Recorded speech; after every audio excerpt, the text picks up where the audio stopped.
Hi friends, இந்த tissue பேப்பர்லாம் அழகான ரோஸ் எப்படி பண்ணலான்னு பார்க்கலாம். அதுக்கு நான் டிஷ்யூ பேப்பர் ரவுண்ட் ஷேப்பில் வெட்டி எடுத்துருக்கேன். அதுக்கு ஓரங்களில் கலர் கொடுத்துருக்குறேன். இப்போது ஒரு கப் எடுத்து நான் பண்ணுற மாதிரியே ஹாஃப் ஏரியாவில் கம்மு போட்டு மேலே மேலே ஒட்டிக்கலாம். இப்படி ஒட்டும்போது பெட்டல் இன்னும் அழகாக இருக்கும். இல்லைன்னா இன்னும் அடர்த்தியாக வேணும்னு சொன்னால் கிட்ட கிட்ட ஒட்டிக்கலாம். இப்படி மாறி மாறி எல்லா வெட்டி வச்சிருந்த எல்லா பெட்டலையும் ஒட்டிக்கலாம்.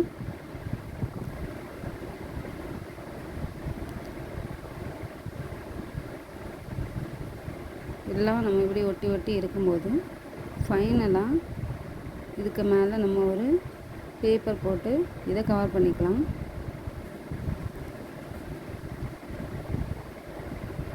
இப்போ ஃபுல்லாக கம்மு போட்டு ஒரு பேப்பர் ஒட்டிக்கலாம். இப்போ இதை திருப்பி பார்க்கும்போது அழகான ரோஸ் ரெடி. இந்த வீடியோ உங்களுக்கு பிடிச்சிருந்தால் லைக் பண்ணுங்கள், ஷேர் பண்ணுங்கள், சப்ஸ்கிரைப் பண்ணுங்கள் ஃப்ரெண்ட்ஸ்.